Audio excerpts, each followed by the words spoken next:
Telangana BJP అధ్యక్షులు ఎన్ Ramachandra Rao BJP నేతలకి warning ఇస్తున్న పరిస్థితి కనబడతా ఉంది. ముఖ్యంగా సోషల్ మీడియాలో ఏది పడితే అది మాట్లాడకూడదు. ఇప్పుడు తెలంగాణ బీజేపీని అనేక విధాలుగా ట్రోల్ చేయడానికి చాలామంది కూడా చూస్తూ ఉన్నారు.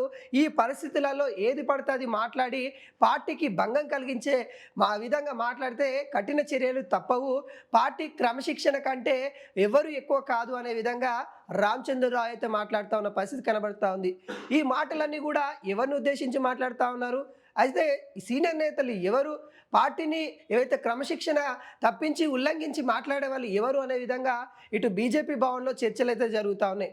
ప్రధానంగా సోషల్ మీడియాలో ఇద్దరి మధ్యలో కోల్డ్ వార్ అయితే జరుగుతూ ఉంది. బీజేపీ నేతల మధ్యలోనే కొద్దిగా కోల్డ్ వార్ అయితే జరుగుతూ ఉంది. అటు బండి సంజయ్, ఇటు ఈటెల రాజేందర్ వీళ్ళిద్దరు కూడా కొంత కోల్డ్ వార్గా వీళ్ళ యొక్క నాయకత్వం కావచ్చు, వీళ్ళకి సంబంధించిన అభిమానులు కావచ్చు, ఇటు బండి సంజయ్కి సంబంధించిన అభిమానులు కావచ్చు, అనుచరులు కావచ్చు, వీళ్ళ అనుచరుల మధ్య కూడా కొంత కోల్డ్ వార్ అయితే జరుగుతున్న పరిస్థితి కనబడతా ఉంది. ఈ నేపథ్యంలో ఇటు సోషల్ మీడియాలో అటు బండి సంజయ్ మాట్లాడుతూ ఉన్నారు, ఇటు ఈటెల రాజేందర్ మాట్లాడుతూ ఉన్నారు. వీళ్ళిద్దరిని ఉద్దేశించే ఎన్ రామచంద్రరావు ఈ వార్నింగ్ ఇస్తూ ఉన్నారు పార్టీ నేతలకి అన్నట్టుగా ఇప్పుడైతే ప్రచారం జరుగుతూ ఉంది. అనేక సార్లు కూడా మనం చూస్తాం, ఏదైతే కరీంనగర్ సంబంధించి బీజేపీ పార్టీలలో కొన్ని క్రియాశీలక కార్యక్రమాలు చేయాలంటే ఇద్దరు నేతలు అయితే అక్కడ బలంగా ఉన్నారు. వాళ్ళే బండి సంజయ్, ఈటెల రాజేందర్. అయితే వీళ్ళిద్దరూ ఏకమై ఒకే దాటిలో వెళ్తే మాత్రం అక్కడ బీజేపీ పార్టీకి తిరుగులేదు అనే వాదనలు కూడా ముందు నుండే మనం చెప్పుకుంటా ఉన్నాం. కానీ వీళ్ళిద్దరికి కూడా పొంతన కుదరట్లేదు. ఒకరు ఒక దారి అయితే మరొకరు ఇంకొక దారి. అక్కడ డంపింగ్ యార్డ్కి సంబంధించి కూడా వివాదం జరుగుతూ ఉంది. స్థానికంగా ఉన్న ఎమ్మెల్యే పాడి కౌశిక్ రెడ్డి కూడా మరి ఆయనకు సంబంధించిన నిరాహార దీక్ష చేస్తూ ఉన్నారు. తన యొక్క ప్రజల మద్దతు కూడబెట్టుకుంటా ఉన్నారు. అక్కడ పార్లమెంటు సభ్యులుగా ఉన్న మరి బండి సంజయ్ కావచ్చు, గతంలో అక్కడ ఎమ్మెల్యేగా ఉన్న ఈటెల రాజేందర్ కావచ్చు, ప్రజల్ని కలిసే విధంగా ఏదైతే ఉందో అతను ఒక దారి ఇతను ఒక దారి లెక్క వెళ్ళి ఒకే సమయంలో వెళ్ళారు. కానీ తన దారి తనే అన్నట్టుగా, తిన దారి తనే అన్నట్టుగా ఎవరికి వారికి పొంతన లేకుండా ఇటు బీజేపీ నేతలే అక్కడ ప్రజల దగ్గరికి వెళ్ళారు. కానీ ఆయన ఒకసారి ఈయన ఒకసారి వెళ్ళి ప్రజలను మద్దతు తెలపడం, అక్కడ ఏదైతే ప్రభుత్వం తీసుకొస్తుందో ఆ డంపింగ్ యార్డ్కి వ్యతిరేకంగా ప్రజలకి దగ్గరికి వెళ్ళి కలిసే విధానాన్ని కూడా ఇప్పుడు చర్చనీయంగా జరుగుతున్న పరిస్థితి కనబడతా ఉంది. మరోసారి కూడా వీళ్ళిద్దరి వివాదం ఏదైతే ఉందో తెరపైకైతే వస్తూ ఉంది. మొన్న ఈటెల రాజేందర్ కూడా కీలక వ్యాఖ్యలు చేయడం అయితే జరిగింది. తన పైన కుట్ర చేస్తూ ఉన్నారు. ఇటు కరీంనగర్కి సంబంధించిన నేతలే తన పైన కుట్ర చేస్తూ ఉన్నారు. కావాలని బీఆర్ఎస్ పార్టీలోకి వెళ్తున్నానని బ్యానర్లు కట్టిస్తూ ఉన్నారు. నా పైన కుట్రతోనే ఇదంతా చేస్తూ ఉన్నారు అన్నట్టుగా ఈటెల రాజేందర్ కూడా చెప్పిన పరిస్థితి కనబడతా ఉంది. గతంలో కూడా బండి సంజయ్ కూడా కొన్ని వ్యాఖ్యలు చేసిన విషయాలు కూడా మనం చూస్తాం.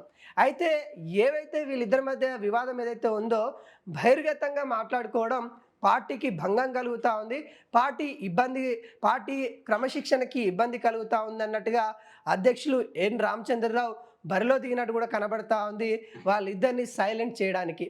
గతంలో కూడా వీళ్ళిద్దరి వివాదం తారస్థాయికి చేరినప్పుడు కూడా కేంద్ర నాయకుల దగ్గరికి వెళ్ళిన విషయం మనమైతే చూసాం. కేంద్ర నాయకులు కూడా వీళ్ళిద్దరితో మాట్లాడారు. మీరిద్దరు కలిసి వెళ్ళాలి అన్నట్టుగా చెప్పడం అయితే జరిగింది. వెళ్తామన్నట్టుగా వీళ్ళు కూడా కలిసి వెళ్తామని చెప్పడం అయితే జరిగింది. కానీ మళ్ళీ మొదటికి వచ్చినట్టే కనిపిస్తూ ఉన్న పరిస్థితి అయితే కనబడుతూ ఉంది. అయితే ఇలాంటి ఏమన్నా ఉంటే, మీ మధ్య అంతర్గత విభేదాలు ఏమన్నా ఉంటే పార్టీ ఆఫీస్లో మాట్లాడుకుందాం. ఏమన్నా ఉంటే నాకు చెప్పండి, అధ్యక్షులుగా నేను మీ వ్యవహారాలు చూసుకుంటాను. అంతేగాని సోషల్ మీడియా ఉంది అని, ఇటు మీడియా ఉందని మైకుల ముందుకు వచ్చి ఏది పడితే అది మాట్లాడకండి అంటూ సీనియర్ నేతలకి చెప్తున్న పరిస్థితి కనబడతా ఉంది. మరి చూడాలి, ఈ ఎన్ రామచంద్రరావు అధ్యక్షులు ఏదైతే కోరుకుంటా ఉన్నారో పార్టీ క్రమశిక్షణ సంబంధించిన వ్యవహారాలన్నీ ఆయనే చూసుకుంటా ఉన్నారు. కాబట్టి పార్టీకి నష్టం కలిగించే విధంగా ఏ నాయకులు చేసినా కానీ వాళ్ళపైన కఠిన చర్యలు ఉంటాయి అన్నట్టుగా ఇటు రామచంద్రరావు చెప్తున్న పరిస్థితి కనబడతా ఉంది. మరి చూడాలి వీళ్ళపైన ఎటువంటి చర్యలు ఉంటాయి అన్నది కూడా వేచి చూడాల్సిన పరిస్థితి కనబడతా ఉంది. కానీ వీళ్ళిద్దరు కలిసి బీజేపీ పార్టీని మరింత ముందుకు తీసుకెళ్లే ప్రయత్నాలు చేస్తే మాత్రం బీజేపీ మాత్రం మరింత ముందుకెళ్తుంది. కానీ ఇట్లా విభేదాలకి ఉంటే మాత్రం మరింత ఇబ్బందికరంగా తెలంగాణ బీజేపీ ఉండే అవకాశాలు అయితే కనబడతా ఉంది. ఎందుకంటే ఇప్పుడు బీఆర్ఎస్ పార్టీ, కాంగ్రెస్ పార్టీ తర్వాత తెలంగాణలో ప్రత్యామ్నాయంగా వేరే పార్టీ ఏదన్నా ఉందా అంటే బీజేపీ పార్టీ అని చెప్పుకోవచ్చు. అత్యధికంగా పార్లమెంటు స్థానాలు కూడా అధికారంలో ఉన్న పార్టీతో సహా సమానంగా బీజేపీకి కూడా 8 స్థానాలు ఇచ్చారంటే తెలంగాణ ప్రజలు కూడా బీజేపీ వైపు కొంత చూస్తూ ఉన్న పరిస్థితి కనబడుతూ ఉంది.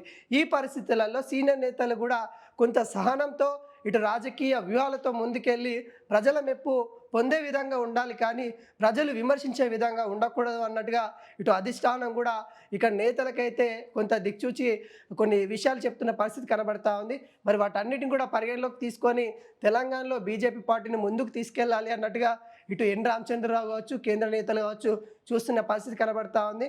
మరి ఇప్పటికైనా మారుతారా లేరా అనేది కూడా మనం చూడాల్సిన పరిస్థితి కనబడతా ఉంది.